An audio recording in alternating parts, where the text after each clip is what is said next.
అందరికీ నమస్కారం. Welcome to icon politics. నమస్కారం బాలకోట గారు. నమస్కారం సార్. సార్, ఈ మధ్య కేసీఆర్ గారు ఓడిపోయిన తర్వాత అప్పుడు ఆయనకి మీడియా గుర్తొచ్చింది. సో సీఎం పీఠం దిగాక మీడియాతో మాట్లాడుతూ టీవీ నైన్లో అనుకుంటా మాట్లాడుతూ నాకు సమాచారం ఉంది ఏపీలో మా ఫ్రెండ్ గెలవబోతున్నాడని చెప్పారు. ఈరోజు మళ్ళీ కేటీఆర్ గారు ట్వీట్ చేశారు, ఏపీలో జగనే గెలవబోతున్నాడు అనేసి. ప్లస్ ఈ ఎలక్షన్స్ తర్వాత మళ్ళీ కేసీఆర్ 3.0 అంటే మళ్ళీ సీఎం అవుతాడు కేసీఆర్, రేవంత్ రెడ్డి ఇదంతా కూలిపోతాడు అని చెప్పేసి ఆయన ట్వీట్ చేశారు. ఏంటి, ఎలా చూడాలంటారు?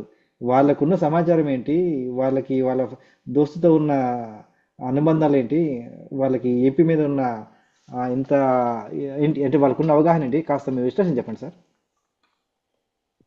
శ్రీని గారు, ఆంధ్రప్రదేశ్లో జగన్మోహన్ రెడ్డి గారు అధికారంలోకి రావాలని, వైసీపీ పగ్గాలు మళ్ళీ చేపట్టాలనేది కేసీఆర్ గారి ఆశ, ఆయన కుమారుడి యొక్క ఆకాంక్ష.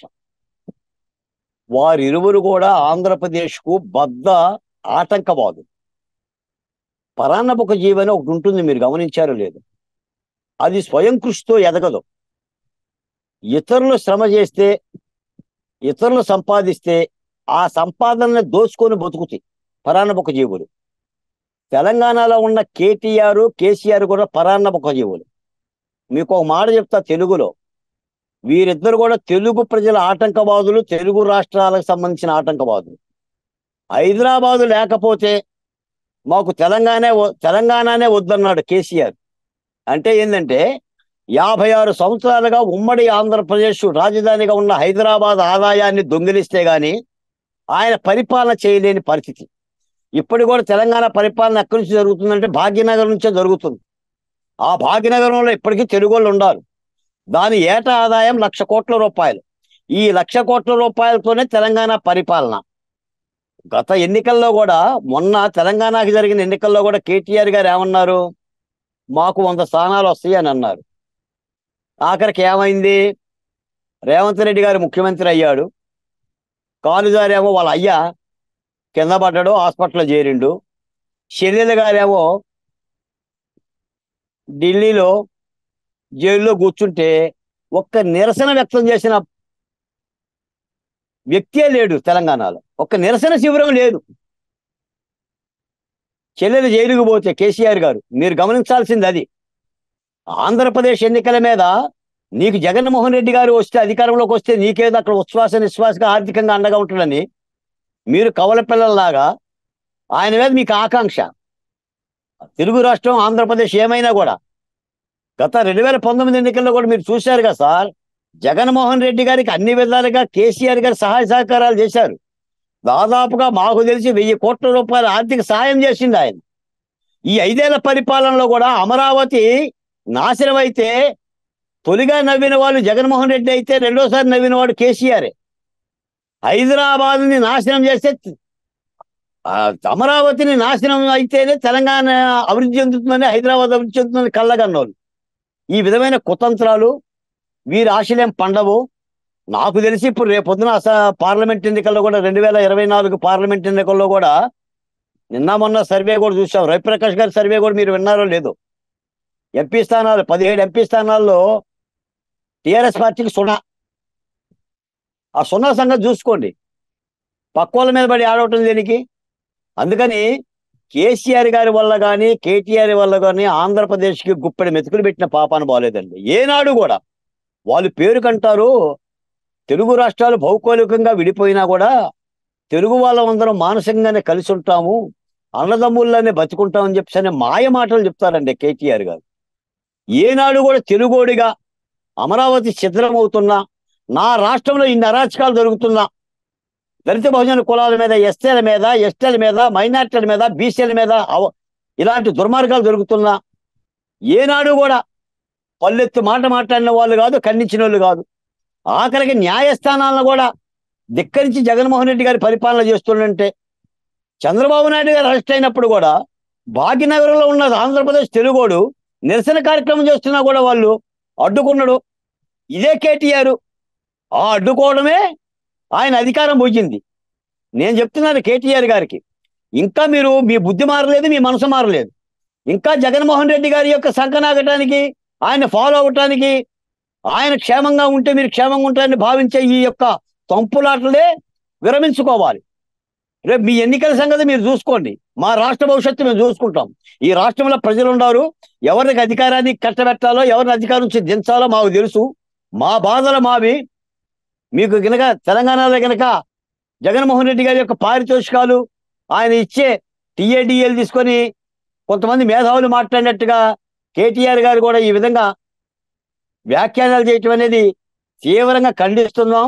మీకు తెలుసుగా కదండి, చంద్రబాబు నాయుడు గారికి వీళ్ళందరూ బద్ద వ్యతిరేకులండి. చంద్రబాబు నాయుడు గారు నశిస్తే, చంద్రబాబు నాయుడు గారి అధికారానికి దూరంగా ఉంటే వీళ్ళకి ఆనందం. అరే ఆఖరికి కేసీఆర్ గారు కాలుజారి ఆసుపత్రిలో పడితే చంద్రబాబు నాయుడు పరామర్శించడానికి వెళ్ళిన ఒక మానవతా దృక్పథం కలిగిన వ్యక్తి అండి. అదే కనుక చంద్రబాబు నాయుడు కష్టం వచ్చినప్పుడు కేటీఆర్ గారు కానీ కేసీఆర్ గారు కానీ పరామర్శించిన పాపాన పోయారండి. కనీసం ఖండం చేసిన పాపాన పోయారండి.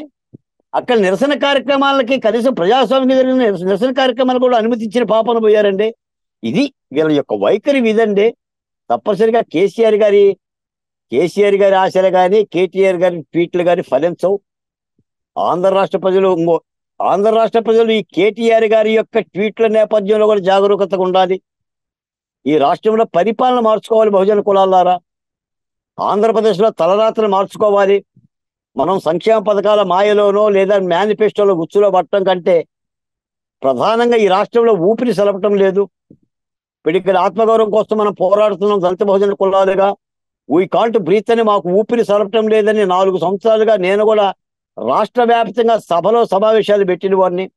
డాక్టర్ సుధాకర్ పుట్టోలు, డాక్టర్ అచ్చెన్న పుట్టోలు, డ్రైవర్ సుబ్రహ్మణ్యం పుట్టోలు, అబ్దుల్ సలాం పుట్టోలు హృదయానికి హత్తుకొని చేతుల్లో పట్టుకొని శిరోముండనాలు, మూత్ర విసర్జనల గురించి మాట్లాడిన ఉద్యమకారులు మేము. తప్పనిసరిగా ఈ 2024 ఆంధ్ర రాష్ట్ర గీత మార్చుకోవాలి.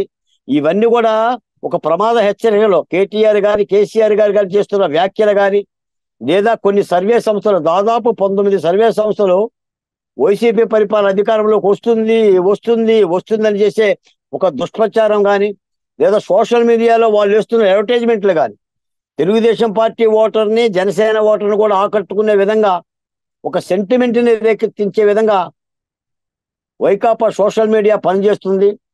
ఇవన్నీ కూడా గతంలో కూడా చేశారు. కాబట్టి ప్రజలు తమ స్వానుభవంలో నుంచి నేర్చుకోవాలి. ఈరోజు ఆంధ్ర రాష్ట్రంలో అంగన్వాడీ టీచర్లు ఎలా బతికారు, ఆశా వర్కర్లు ఎలా బతికారు, భవన నిర్మాణ కార్మికులు ఎలా బతికారు, ఎస్సీలు, ఎస్టీలు, బీసీలు, మైనార్టీలు సంక్షేమ పథకాలు లేకుండా ఎలా బతికారు, ఆంధ్రప్రదేశ్లో ఇసుక ఎవరు అమ్ముకున్నారు, మద్యం ఎలా ఏరులై పారింది, విద్యుత్ బిల్లులేంటి, ఆర్టీసీ బస్ ఛార్జీలేంటి, పెట్రోల్ డీజిల్ ధర ఏంటి, నిత్యావసరాల వస్తువులేంటి, అమరావతి ఏంటి, పోలవరం ఏంటి, ప్రత్యేక హోదా ఏంటి, పరిశ్రమలు ఏంటి, ఇవన్నీ కూడా మా దైనందిన జీవితంలో మేము అనిపించాం. విశాఖ ఉక్కు ఫ్యాక్టరీ ఏంటి, ఆ కార్మికుల యొక్క రహదారి మీద చేసిన ఆర్త నినాదాలు ఏంటి, మేము చేసిన పాదయాత్రలు ఏంటి. ఈ కోణంలో రాష్ట్ర ప్రజలందరూ, ముఖ్యంగా నా దళిత బహుజన కులాలందరూ కూడా చైతన్యవంతంగా ప్రభుత్వాన్ని మార్చుకోవాలి. మార్చుకోకపోతే తలరాత మారదు, రాష్ట్రం కుదేలు పడదు.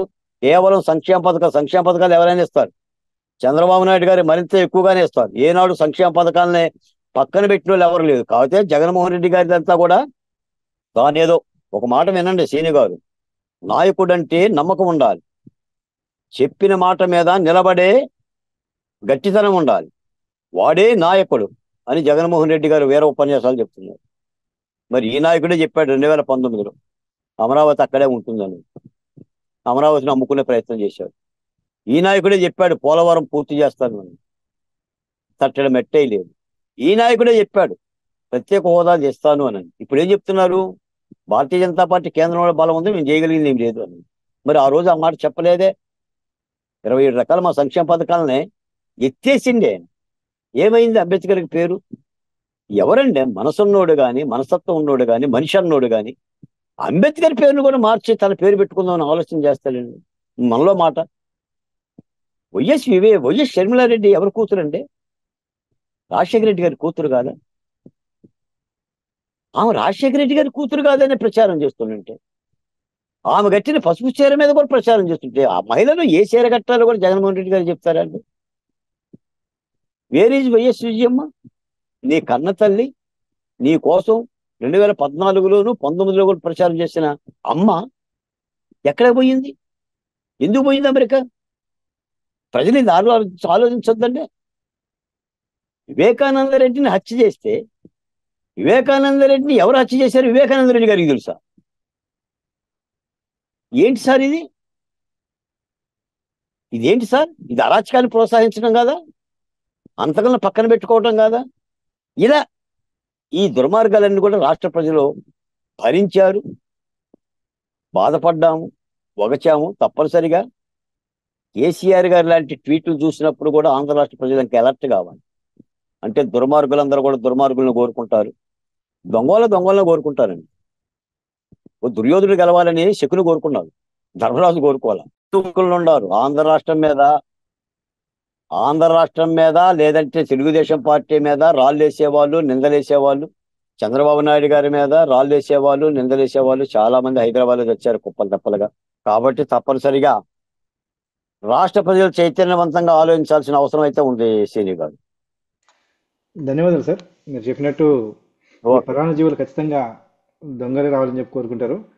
ఏపీ ప్రజలు ఓకే. ప్లస్ సెటిలర్లు, ఏపీ బాగుండాలని కోరుకున్న, తెలంగాణలో ఉన్న కోరుకునే వాళ్ళు కూడా ఈ పార్టీకి బాగా బుద్ధి చెప్పాలని చెప్పి ఆశిద్దామండి. ధన్యవాదాలు సార్. ధన్యవాదాలు శ్రీని గారు. Thank you.